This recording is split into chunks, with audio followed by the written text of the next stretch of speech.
Keep all your game, highs and lows, highs and lows. It's all the same, highs and lows, highs and lows. Hoje domingo, dia 1º de dezembro de 2024. Eu sei que a imagem não está muito boa, eu estou fora de casa hoje pela manhã, então aqui eu estou sem a iluminação de onde eu estou no quarto de hotel, não é muito boa. Então me desculpem pela imagem, pela forma que está a imagem. Mas vamos dar sequência ao nosso estudo do Novo Testamento, especificamente estamos estudando o Sermão do Monte, e nesse Sermão do Monte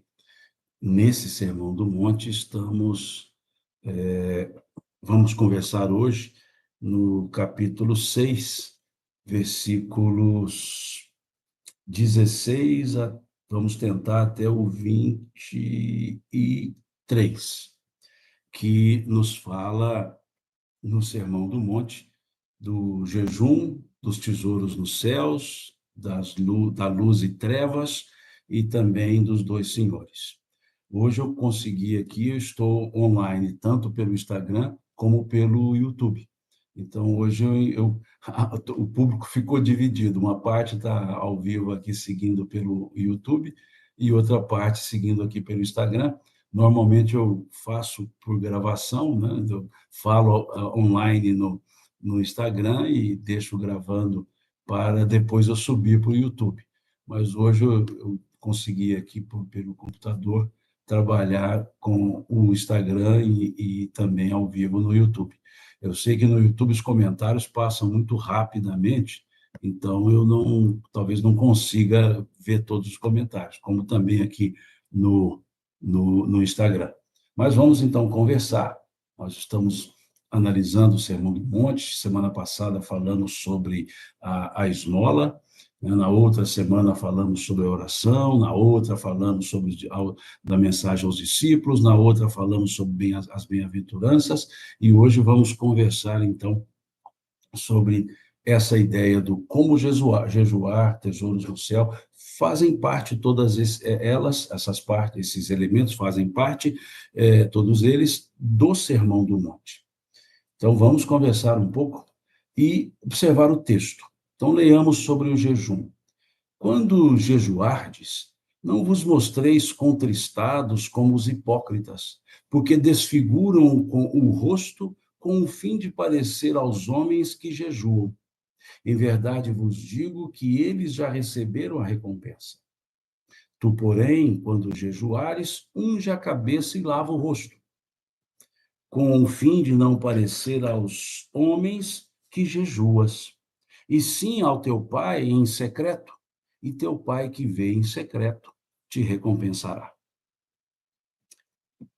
Veja, tá certo, aqui nós podemos fazer digressões, falar de diversas formas para... Estou brigando com a luzinha que tem aqui na mesa do hotel, aqui, mas não está legal. Nós podemos falar de jejum simbolicamente, jejum de pensamento, jejum de palavras, mas aqui no texto não é isso que Jesus está falando. Eu disse logo na primeira live nossa que nós temos que perceber, primeiro, o mais simples, o que Jesus está dizendo. É o mais simples que nós primeiro vamos perceber. O mais simples aqui é que Jesus está falando do jejum, a jejum alimentar. Isso é o que ele está dizendo. Depois nós podemos fazer digressões, o jejum dos bons pensamentos, dos maus pensamentos, aliás, e etc. Podemos. Mas o que está de fato aqui é Jesus falando de um jejum material, de alimento. Por quê? Porque a lei mosaica estabelecia o jejum. Era um rito daquele povo, é um rito daquele povo, o jejum, como um sacrifício ao Criador. a abstinência da comida como o quê? Dando algo de vital, o alimento, algo vital, oferecendo ao Criador. Então, isso era parte da lei. E as pessoas, quando jejuavam, elas se mostravam com carinha de fome, ou seja, mostravam-se contritas, contristadas. Mostrava aquela carazinha dizendo: olha como eu cumpro a lei de Deus, eu estou fazendo jejum. Olha como eu sou bom. Olha como eu sou um obediente à lei. Então, Jesus valeu-se desse elemento da lei para dizer às pessoas, tal qual ele falou da oração e da esmola, também dessa prática da lei. Tanto na oração quanto na esmola, ele disse para que não houvesse vanglória, para que fizesse em secreto. Lembram? Tu, quando orares, entra no teu quarto, fechada a porta, ora teu Pai que está nos céus. Tu, quando orares, não façam como os hipócritas que oram em pé nas sinagogas para serem vistos pelos homens. Quando ele falou da esmola, ele disse: tu, quando deres esmola, não façam como fazem os hipócritas que querem ser vistos pelos homens. Aqui também, da mesma forma, quando for jejuar, não fique mostrando, não fique com cara de jejum, para que as pessoas possam aplaudir, dizendo: olha como ele é seguidor da lei. Então, Jesus valeu-se de 3 elementos simples e praticado pelas pessoas. Porque as pessoas, quando oravam, oravam ali em pé, nos muros, nas praças das sinagogas, como que agora eu estou orando, olhem para mim. Davam as esmolas tocando trombetas, como disse o Cristo: não toqueis trombetas, para que as pessoas olhassem e dissessem: olha como ele é bom. E no jejum, Jesus chamou a ideia, chamou as pessoas para o mesmo aspecto, para dizer: oh, faz parte da lei, mas esse jejum é da pessoa para com Deus. Então veja, tu, porém, o versículo 17, tu, porém, quando jejuares, unge a cabeça e lava o rosto. Ou seja, fique normal, como todos os dias se faz, todos os dias não se unge a cabeça e lava o rosto. Então faça isso. As pessoas, quando jejuavam, não se ungiam, não lavavam o rosto. Ou seja, queriam mostrar que estavam ali sofrendo a fome para mostrar que eram boas. E ele diz, então, unge a cabeça e lava o rosto, com o fim de não parecer aos homens que jejuas, e sim ao teu Pai. Ao pronome possessivo, ao teu Pai. Aí sim, nós podemos fazer a digressão do jejum material, ali da prática da lei mosaica, para esse jejum, digamos, interior. Porque aqui agora é para o meu Pai perceber. O Deus, esse nosso, no sentido do pronome possessivo aqui do texto, Deus não precisa ver, porque ele já sabe de tudo, mas Deus não se relaciona com Deus por meios materiais. Aí sim, é esse jejum de pensamentos. É esse jejum das questões que não são de interesses da vida. É esse jejum do egoísmo. Aí sim, podemos fazer uma digressão. É a consciência tranquila. Tal qual a lei mosaica dizia e diz que se deve jejuar de tempos em tempos, no sentido material, passar o dia ali com a alimentação mínima, nós podemos acrescer para que de vez em quando nós façamos alguns jejuns de consciência, alguns jejuns em que podemos esvaziar a nossa mente daqueles desejos, das desnecessariedades da vida. Esvaziar a nossa mente da materialidade, do eu, do egoísmo, do personalismo, esvaziar a nossa mente dos tantos quereres que nós temos, esvaziar a nossa mente do supérfluo e abastecermos a nossa mente com bons propósitos existenciais. Fazermos um jejum e repassarmos na consciência os atos que precisamos refazer. Buscar nos reconciliar conosco e com as pessoas. Buscar a temperança, o equilíbrio.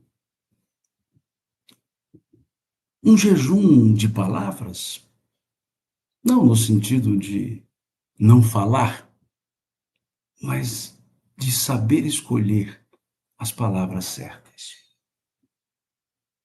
As palavras que nos edificam. As palavras que edificam as outras pessoas. A palavra, se nós olharmos o Evangelho de João, logo no início, ele diz: no princípio era o Verbo.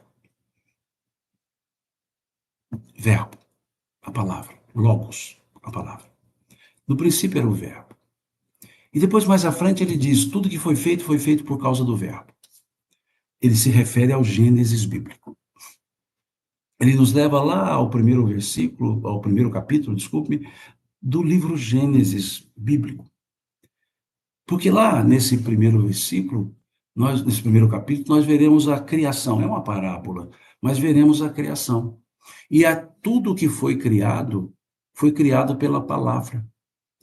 Lá está assim: e Deus disse, haja luz. E Deus disse, separem-se as águas. E Deus disse, nasçam as plantas. E Deus disse. É isso que João está falando quando ele se refere a tudo que foi feito por causa do Verbo. Como a nos dizer que a palavra é para criar. A palavra não é para destruir. A palavra não é para ser pejorativa. A palavra é para ser construtiva. O jejum das palavras seria justamente usar as palavras para dar bom ânimo às outras pessoas, em vez de uma crítica pejorativa, um elogio, uma palavra de incentivo, que seja uma expressão: conta comigo, conta conosco, que seja apenas dizer: estou aqui. A palavra que indica caminhos, a palavra que oferece solução, em vez da palavra que deprecia, que prejudica, críticas. Mas, Simão, nós temos que ser verdadeiros. Sim, temos que ser verdadeiros, mas não podemos ser ofensivos. Palavra é muito nobre. Só o ser humano consegue articulá-la. Os outros animais não articulam. Palavra, ela nasce no coração. Como disse o Cristo, a boca fala daquilo que o coração está repleto. Então é preciso que venhamos a dar o devido valor às palavras. Nem sempre devemos proferi-las, como Jesus optou em não proferir uma resposta. Quando ele foi perguntado por Pilatos, o que é a verdade? Verdade é um valor tão nobre que não se fala para ouvidos mentirosos. E Jesus não respondeu essa pergunta a Pilatos. Ele se silenciou. Ele se calou. Tamanha nobreza. Então, sim, aqui Jesus está falando do jejum material, do jejum do alimento. Mas nós podemos buscar e fazer digressões para falarmos do jejum de pensamentos, o jejum de palavras, o jejum de almas, de sentimentos, bons sentimentos. Então é isso que está aqui. Por isso fez parte do Sermão do Monte. Ele queria dizer às pessoas: não se vangloriem por seguir as coisas de Deus. Quando for orar, não fica se mostrando. Quando for dar a esmola, não toca a trombeta. E quando jejuar, faz cara de feliz, de alegre. Por quê? Porque está cumprindo um dos preceitos da lei de Deus. Então é interessante nós pensarmos nesse sentido. E segue o Sermão do Monte. Segue o Sermão do Monte, Jesus falando dos tesouros. O que é tesouro? Aquilo que nós damos valor. Aquilo que é raro. Aquilo que não se esbanja. E aquilo que nós queremos que fique conosco. Isso é o tesouro. Tesouro é aquilo que de mais valor nós podemos dar. E quando damos o valor, nós nos ligamos àquele objeto ou àquela situação que estamos dando valor. E aqui então ele diz: não ajunteis para vós tesouros sobre a terra, onde a traça e a ferrugem corroem, e onde os ladrões minam e roubam. Mas ajuntai para vós tesouros no céu, onde a traça nem a ferrugem corrói, e onde ladrões não minam nem roubam. Por quê? Onde estiver o teu tesouro, aí estará também o teu coração. Uma passagem de 3 versículos. Belíssima, belíssima. E vejam que aqui a palavra céu está no singular. Lembram quando estudamos o Pai Nosso, que mostramos a diferença de céus no plural e céu no singular? Pai nosso que estais nos céus, seja feita a vossa vontade na terra ou no céu ou na terra. E aqui, mais uma vez, Jesus usa a palavra no singular. Ajuntai para vós outros tesouros no céu. Aqui ele está se referindo à ideia dos planos da vida. O plano material e o plano espiritual. A vida material e a vida espiritual. Céu aqui simboliza a vida espiritual, dizendo para juntarmos tesouros no mundo espiritual. Tesouros que de fato são nossos, e não na terra. Que os tesouros não são nossos, porque eles ficam quando nós retornamos ao mundo espiritual. Então, por isso, a palavra céu está aqui no singular, para dizer que não são valores materiais que determinam a consciência tranquila, a real felicidade. São valores espirituais. São valores perenes. Não quer dizer que ficaremos alienados das questões materiais, não. Depois nós falaremos sobre isso, talvez no próximo domingo, falaremos sobre a ansiosa solicitude sobre a vida, que fica claro que Jesus nunca pregou a alienação dos bens materiais. Mas ele está dizendo que o que nós elegemos como tesouro será o nosso motivo de viver. Se eu elejo como tesouro um bem material, a minha vida será esse bem material. Se para mim o tesouro é o quanto de dinheiro eu tenho, a minha vida se limitará ao dinheiro. Albertino está perguntando, Simão, o tema da palestra do Pai Nosso, onde está? Na verdade, está aqui no meu Instagram, está aqui no meu YouTube, Sermão do Monte, né? A oração, sobre a oração. Então, lá no YouTube está numa playlist. A playlist chama-se Estudo do Novo Testamento. Então, lá na playlist tem todas as falas, todos os vídeos. E um deles, que eu falei do Pai Nosso, está lá sobre a oração, né? Então, só respondendo a Albertina aqui, que me perguntou aqui no Instagram. Mas voltando, o conceito sobre a vida determina se resolve. Se eu tenho uma visão além das coisas, e percebo que o tesouro verdadeiro é o meu sentimento, o meu interior, a minha vida será também em torno disso. Terei os bens materiais, poderei tê-los? Sim, claro. Jesus nunca pregou a abstinência dos bens materiais, porque nós precisamos deles enquanto estamos na terra.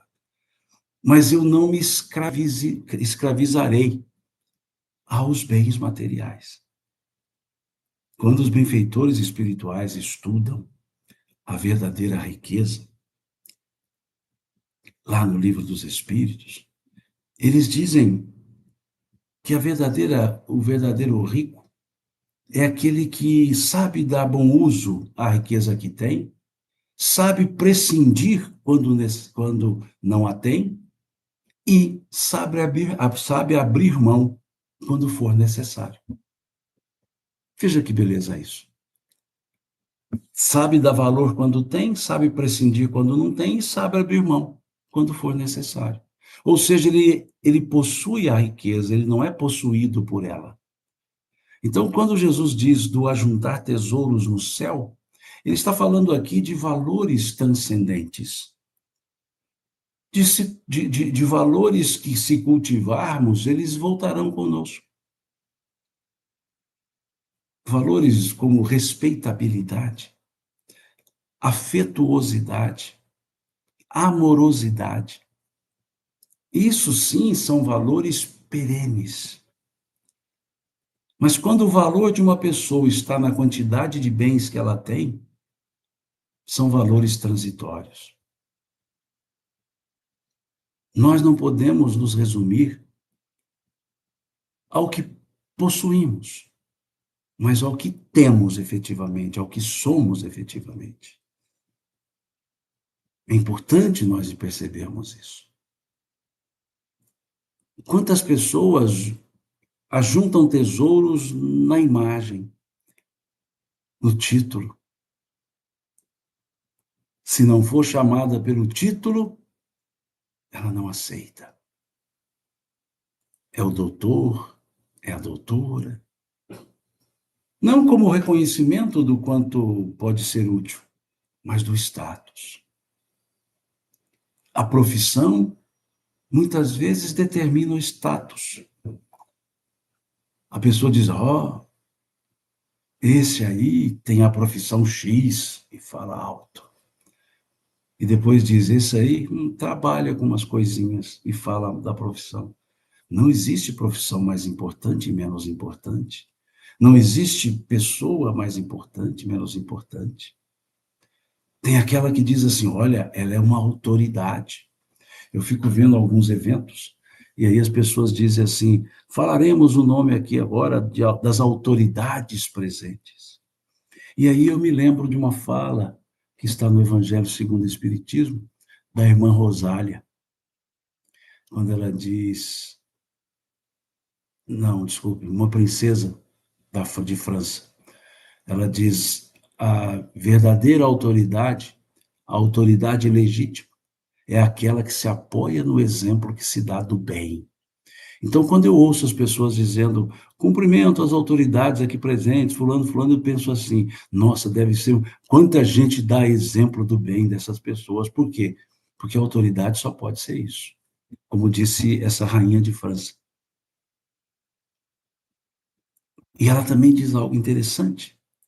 Ela diz assim, quando nós voltamos ao mundo espiritual, não se vos pergunta o que haveis sido, que posição haveis ocupado, mas o bem que haveis feito, as lágrimas que haveis enxugado.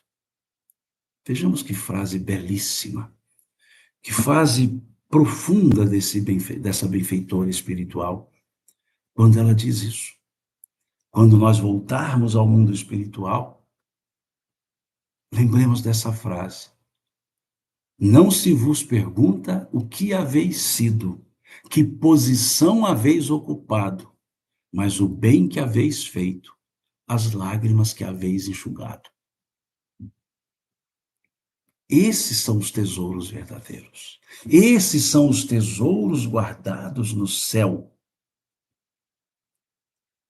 E aí essa frase que Jesus diz, encerrando esse tópico, ele diz: porque onde estiver o teu tesouro, aí estará o teu coração. Pois onde estiver o teu tesouro, aí estará o teu coração. Quando fala do tesouro aqui na terra, podemos ir um pouco mais no raciocínio. Nós nos apegamos a coisas, nós nos apegamos a pessoas. Para muitas pessoas, para muita gente, o tesouro são outras pessoas. Tem até aquele jargão: você é minha vida. Não, você está na minha vida, mas a minha vida não é você. A minha vida sou eu, os meus pensamentos, os meus atos, os meus sentimentos, porque esses são meus. Agora, as pessoas estão comigo. Amo as pessoas, mas elas não são a minha vida. Porque se eu me apegar às pessoas e transformá-las em meu tesouro, a minha vida será em função dessas. E caso elas não fiquem mais comigo, a minha vida se acaba.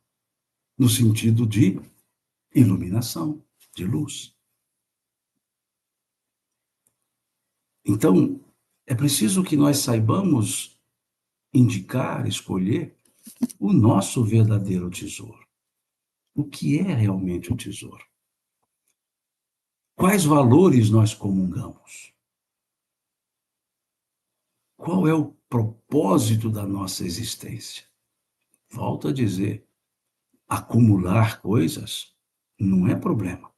A forma de acumular, sim.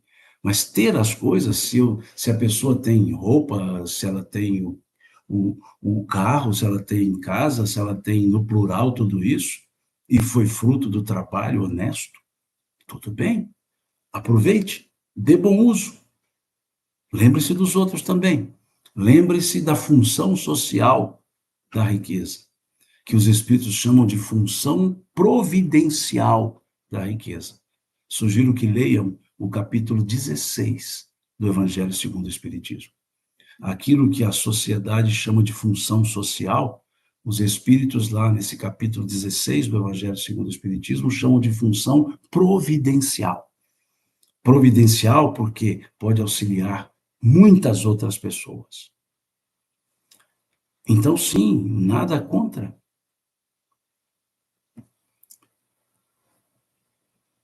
Mas é preciso que olhemos o que é valor e o que é preço. Não podemos dar valor às coisas materiais, podemos dar preço a elas. Mas valor é aquilo que nos edifica, que nos constrói. Então, se o nosso tesouro é um valor, ótimo. Se o nosso tesouro é um preço, o preço os ladrões minam e roubam. O preço a ferrugem corrói. O valor, ladrão não mina e nem rouba. O valor, a ferrugem não corrói. E valor é do mundo consciencial. Valor é do mundo da consciência. Valor é no mundo de Deus. Porque não é na consciência que está escrita a lei de Deus? Isso que está lá na questão 621 do Livro dos Espíritos. Onde está escrita a lei de Deus? Na consciência. Na consciência. Valores, tesouros no reino dos céus, É a consciência tranquila. É a consciência indicando que fiz o que era possível. O valor, o tesouro no céu é a certeza em Deus. Mas não é um tesouro no céu que a gente acumula. Vou fazer o bem para ganhar um pedacinho do céu. Fazer o bem para ganhar um pedacinho do céu é barganha. E Deus não barganha. A lei de Deus, ela não é baseada em trocas. A lei de Deus não é me dê isso que eu te dou aquilo. Não. O fazer o bem é porque a consciência nossa diz isso.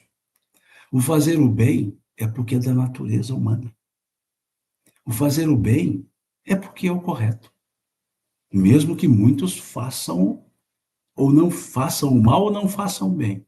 Mas fazer o bem é o certo. Fazer o bem sempre será certo, mesmo que ninguém faça. Fazer o mal sempre será errado, mesmo que todo mundo faça.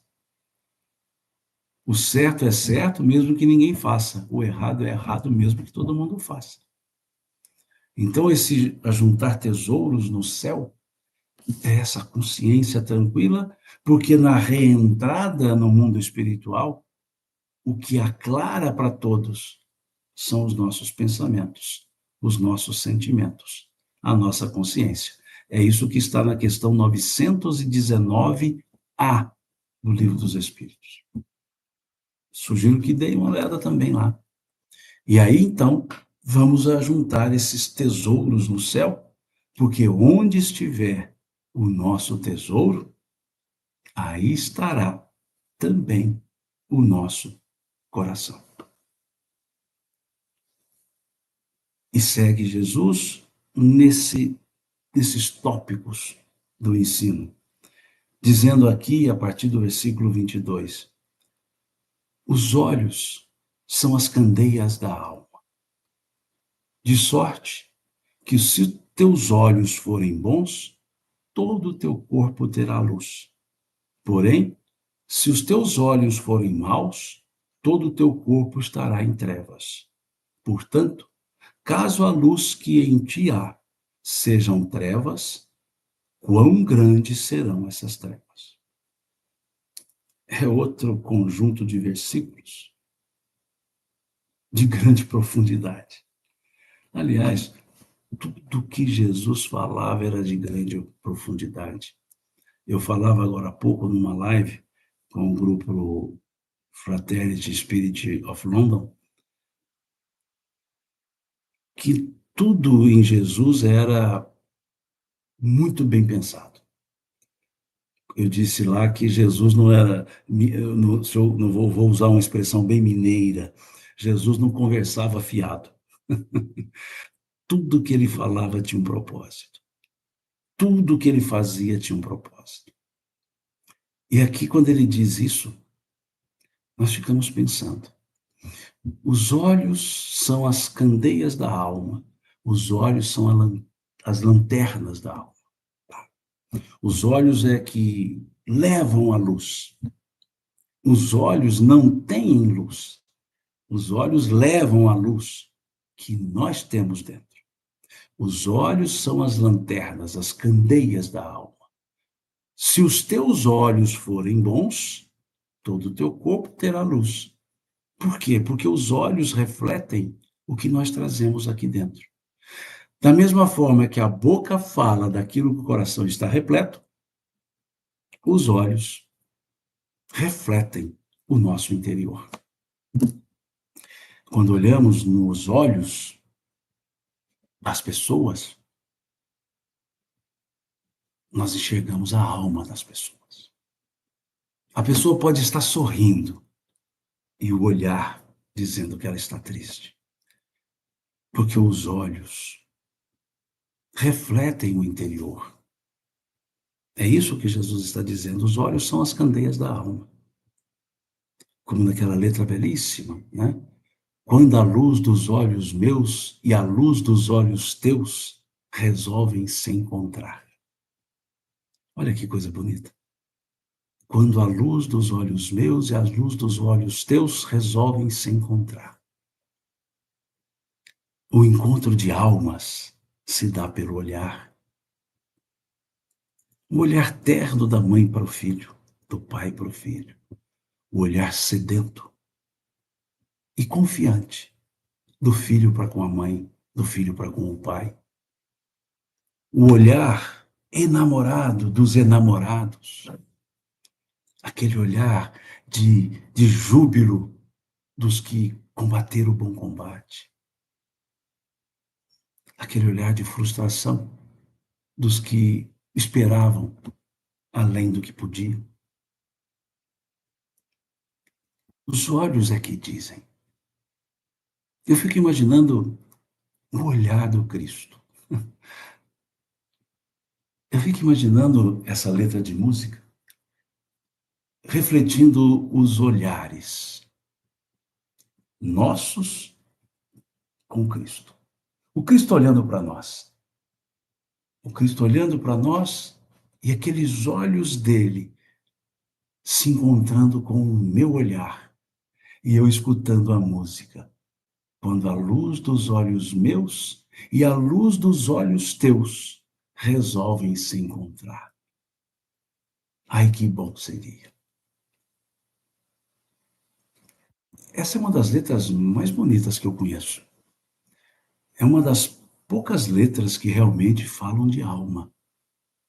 Uma das poucas letras.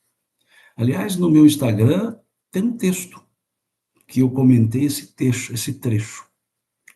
Justamente esse trecho da música. E eu pus como título, salvo engano, O Olhar. E eu fico imaginando, porque o olhar do Cristo reflete o interior dele. Do Cristo, o interior, o exterior, era só amor. Puro amor. Puríssimo amor. O olhar dele acalmava as pessoas. O olhar dele curava as pessoas, porque refletia o amor que ele trazia. E eu fico imaginando o meu olhar. Pode ser que no primeiro momento é o olhar do espanto. Pode ser que no segundo momento o olhar do júbilo. Mas pode ser que depois seja o olhar um pouco envergonhado.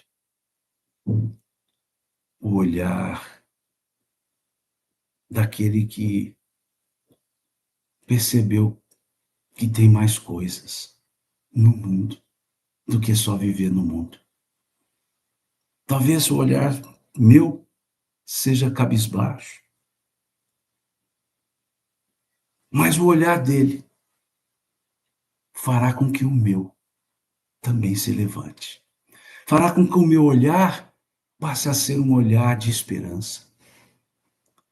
Passe a ser um olhar daquele que percebeu que se cultivar a luz, iluminaremos o caminho. Os olhos, sendo a lanterna da alma, se eu quiser iluminar meu caminho, eu preciso iluminar minha alma. Eu preciso iluminar a mim. Se eu me ilumino, os meus olhos iluminam meu caminho. Porque o olhar daquele que traz a bondade será sempre em busca da bondade. O olhar daquele que traz o coração sereno será sempre em busca da serenidade nos outros.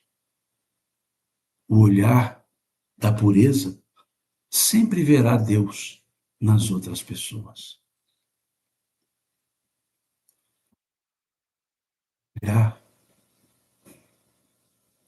O olhar, ele diz muito.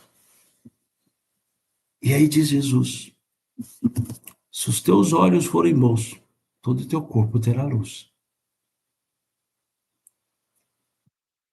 E ele diz, portanto, depois que ele diz que se o meu olhar é mau é porque eu sou mau, se o meu olhar é bom é porque eu sou bom, ele está dizendo, olhemos mais para os olhares das pessoas. Olhemos nos olhos. Como tem uma outra letra de música. Olho nos olhos, quero ver o que você faz. Olho nos olhos, quero ver o que você diz. Olhar. Olhar a vida com os olhos da imortalidade. Olhar os acontecimentos com os olhos da imortalidade. E aí ele diz assim, portanto, ou seja, se entendermos o olhar, se entendermos que o olhar é luz, ele diz, portanto, caso a luz que há em ti sejam trevas, quão grandes serão essas trevas? Que a luz que há em ti, ele diz isso no Sermão do Monte, quando fala da luz do mundo. Ele diz, brilhe a vossa luz diante dos homens. Jesus parte do princípio que nós temos luz. Ele não diz, conquiste a luz. Ele diz, brilhe a vossa luz.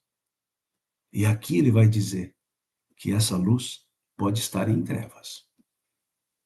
E se essa luz que nós temos estiver em trevas, quão grandes serão essas trevas? E por que ele diz quão grandes serão essas trevas? Porque fomos criados por Deus com todos os potenciais para uma vida digna. Fomos criados por Deus com todos os potenciais para uma vida saudável. Temos todos os potenciais para sermos bons, mas é preciso construir essa bondade. Se os nossos olhos indicam que temos trevas interiores, estamos encobrindo a luz. Estamos desligando a luz. Uma luz que continuará latente. Diferentemente das luzes materiais, que acabam quando acaba a bateria, a luz divina nunca acaba a bateria. Nós é que desligamos da tomada. Então ele diz que se os nossos olhos indicarem as trevas, essas trevas serão muito grandes. Essas trevas serão enormes, porque eu estou abafando, estou apagando, estou colocando debaixo do alqueire a luz que eu tenho, que cada um de nós tem. Porque somos centelhas divinas, criaturas de Deus. Somos obras da criação. E o Senhor da luz nos deu a luz. Não abafemo-la. Não coloquemo-la debaixo do alqueire. Não escondamos. Coloquemos a luz no velador para que ela brilhe e ilumine a todos. Se quisermos luzes para os nossos caminhos, fabriquemos a luz interior, que os nossos olhos iluminarão os nossos caminhos, tal qual um carro ilumina o seu próprio caminho com os seus faróis, que são alimentados pela energia gerada pelo carro, justamente porque o carro está andando, não está parado. Um carro parado com farol ligado, a bateria descarrega. Um carro andando com farol ligado sempre estará recarregando a bateria, sempre estará recarregando a luz. Porque o movimento confere a energia. Então, movimentemos na vida. Numa noite escura, o farol ilumina sempre a mesma quantidade de metros. Mas como ele não para, sempre os caminhos estão iluminados. À frente do farol terá trevas, mas o carro andando, ele vai iluminando as trevas. Então, cultivemos a luz interna pelo movimento da vida, e os nossos olhos sempre serão faróis a iluminar os nossos caminhos. Os nossos caminhos são iluminados pela luz divina que sai do nosso coração pelo nosso olhar. Um exercício talvez seja bom. Olhemos os nossos próprios olhares no espelho. Olhemos no espelho o nosso olhar e descubramos, pelo nosso olhar, como está o nosso interior. Pelo nosso olhar no espelho, se encontraremos no nosso olhar raiva, se encontraremos no nosso olhar serenidade, se encontraremos no nosso olhar medo, se encontraremos no nosso olhar segurança. O nosso olhar, além de olhar nos olhos alheios, olhemos também nos nossos próprios olhos. Nós conversaremos conosco pelo olhar que encontrarmos. E aí sim, a luz brilhará. Mesmo que em trevas nós a encontrarmos, basta iluminá-la, basta ligá-la. É como se uma luz no chão estivesse coberta por terra. Tiramos a terra, a luz está ali brilhando. A nossa luz interior, a nossa chama interior, ela nunca se extingue. O que nós fazemos muitas vezes é cobri-la. Cobri-la com os tesouros da terra. Cobri-la com os interesses pessoais. Cobri-la com o egoísmo, com a vaidade, com a prepotência, com o orgulho. Mas se tirarmos isso, a luz está lá, sempre brilhando. E, por fim, do nosso foco de hoje, o versículo 24. Ninguém pode servir a dois senhores, porque há de aborrecer-se de um e amar o outro, ou se devotará a um e desprezará o outro. Não podeis servir a Deus e a Mamon. Muito simples isso. Muito simples isso. Numa linguagem bem mineira, não se anda pisando em duas canoas. Uma hora o rio se abre e a gente cai. Mamon não é um Deus, como muitos dizem. Mamon é o Deus da riqueza. Não, Mamon é o nome da riqueza. Por isso que há traduções que traduzem por riqueza, está correto. Servir a Deus e a riqueza, e a Mamon. Mamon é uma forma, é uma palavra que expressa riqueza acumulada. É o sentido da palavra Mamon. Não é que existia um Deus Mamon, chamado Mamon, do politeísmo. Mamon é o símbolo, é o significado de riqueza acumulada, ou seja, sem fim, sem finalidade. Então, aqui ele nos está dizendo, Jesus, que não se deve, volta a dizer, olhar o ter. Aqui está dizendo que não dá para misturar os valores espirituais com os valores materiais. E que uma hora esse rio se abre, e se estivermos pisando em duas canoas, cairemos no rio. Então, é preciso que entendamos que os valores inalienáveis, que são os valores espirituais, devem sobrepor aos valores materiais. Os valores materiais são muito necessários, volto a dizer isso, necessários. Mas eles ficam, e nós continuamos. Então, aqui ele diz, não podeis servir a dois senhores. Isso está querendo dizer que nós não podemos ser volúveis nos sentimentos, termos duas caras,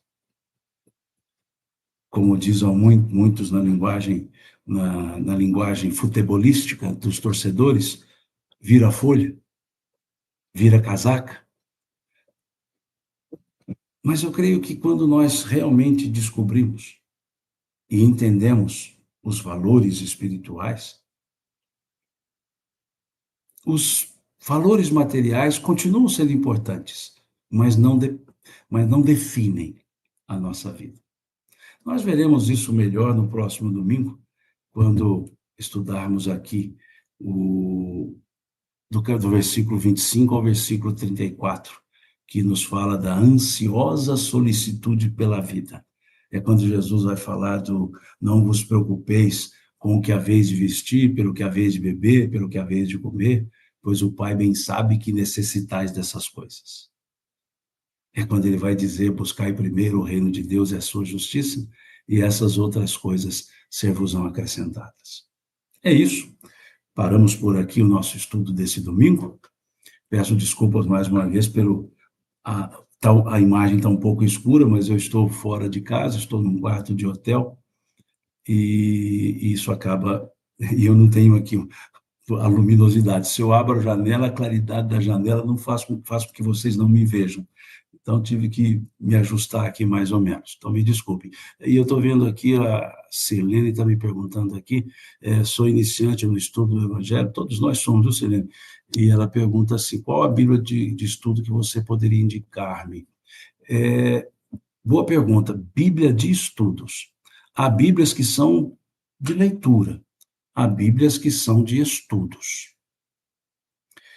Bíblias de estudos, normalmente elas trazem notas de rodapé explicativas do texto, trazem outras formas de tradução que foi utilizada, trazem notas de rodapé muitas vezes maior do que o próprio texto. Então, essas são as Bíblias de estudo. Eu gosto muito da Bíblia de estudo, que é essa que eu uso aqui, Bíblia de Estudo de Genebra. Gosto muito dela. É uma Bíblia protestante. A Bíblia em si não é protestante, é a Bíblia dos protestantes. A Bíblia não protestou contra nada. Eu gosto muito dela. Tradução de João Ferreira de Almeida. Tem uma outra chamada Bíblia de Estudos de Almeida, chamada assim, Bíblias de Estudo de Almeida, que também é muito boa. Temos a Bíblia de Jerusalém, que é uma Bíblia, eu não vou dizer ecumênica, mas uma Bíblia cujos tradutores são de diversas escolas religiosas, que também eu acho muito interessante. Tem o Novo Testamento, tradução do Haroldo Dutra, que é muito bom para ser estudado. É só o Novo Testamento, o pastor perguntou Bíblia, por isso eu estou falando dessas, porque a tradução do Haroldo é muito rica em notas de rodapé, em variações de tradução, muito rica, tratando do Novo Testamento, mas ali, quando fala Novo Testamento, não é ele completo também. Não, ainda vai ter, mas ainda não tem ali as cartas de Paulo e tudo mais, as cartas, as epístolas, né? Os Atos, se limitam muito aos evangelhos, então é excelente também. Agora, num todo, toda a Bíblia, gosto muito dessa Bíblia de Estudos de Genebra. Eu tenho várias Bíblias, várias traduções diferentes em que os textos estão traduzidos em linguagem diferentes, eu tenho 52, né? Então, eu vou lendo aqui, lendo ali em cada uma delas. Então, tradução é algo um pouco delicado. Tem até um jargão que diz tradutore traitore, né? Quer dizer, quem traduz trai, porque a tradução acaba colocando muito da pessoa. Mas eu sugiro essas, né? São boas, são excelentes, e eu sugiro evitar as Bíblias em linguagem de hoje, porque elas tiram muito da gramática, tiram muito do texto. Então, eu diria que as Bíblias na linguagem de hoje trazem uma linguagem mais palatável, mas, ao mesmo tempo, distante da ideia que se quer trazer do texto. As Bíblias que conservam uma gramática mais culta, elas se aprofundam, elas se aproximam mais da ideia que realmente se tem, né? Em que as conjugações verbais, os tempos verbais são mais respeitados. Então, assim, eu particularmente gosto dessa, e as Bíblias de leitura são as que não têm notas de rodapé, nada. Eu gosto muito das edições dos anos 70 para trás. Eu sigo muito uma de 1952, que antes da reforma ortográfica dos anos 60. Mas eu gosto muito dela para ela guardar justamente esse detalhe. E uso uma edição de 75 também, que eu acho muito interessante, guarda muito essas questões, tá? Então, são essas sugestões que eu dou, nada contra as Bíblias na linguagem de hoje, mas é porque quanto mais se se moderniza essa linguagem, mais se distancia do que se quis dizer no início. Então, nós temos que estar com a estrutura verbal, gramatical, linguística, sempre mais próxima à data de quando o fato foi narrado, porque aí guarda mais relação. Tá? Eu disse aqui Bíblia protestante, alguém falou, mas tem diferença? Tem. As Bíblias católicas, elas têm 7 livros a mais no Velho Testamento. Quando foi fazer-se a tradução, na época da Reforma Religiosa, lá com Lutero, quando ele traduz a Bíblia para o alemão, 7 livros do Velho Testamento foram entendidos como não canônicos, E, assim sendo, seria como não inspirados. E aí Lutero retira esses livros. Por exemplo, os 2 livros de Macabeus, né? O Eclesiástico, não o Eclesiastes, o Eclesiástico, o livro de Tobias. Então, esses livros estão na Bíblia católica, mas não estão nas Bíblias protestantes, Bíblias evangélicas. Então, essa é a diferença. Né? As Bíblias católicas têm esses 7 livros a mais, e as Bíblias protestantes a menos, no Velho Testamento. No Novo Testamento é a mesma quantidade para as duas. Então, é isso que faz a diferença. E, lógico, mesmo nas Bíblias católicas tem diferença de tradução, mesmo nas Bíblias evangélicas protestantes tem diferença de tradução. Se me perguntarem uma Bíblia católica, que eu sugiro, tradução da CNBB, é uma Bíblia muito interessante. As Bíblias católicas, tradução da CNBB, é muito interessante. Já algumas editoras eu tenho ressalvas, porque há palavras, há interpolações que são, por demais modernas, que adulteram o texto. Eu vou dar um exemplo para vocês. 2 exemplos. Capítulo 20 do livro Levítico, e capítulo 18 do livro Deuteronômio. No capítulo 20 do livro Levítico, foi inserida a palavra espírita.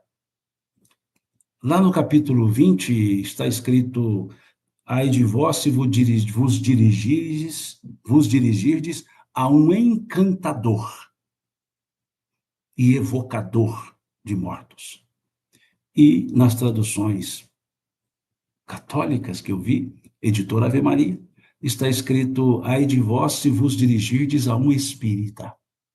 Virarei meu rosto contra ti, contra vós, e vos banirei da face da terra.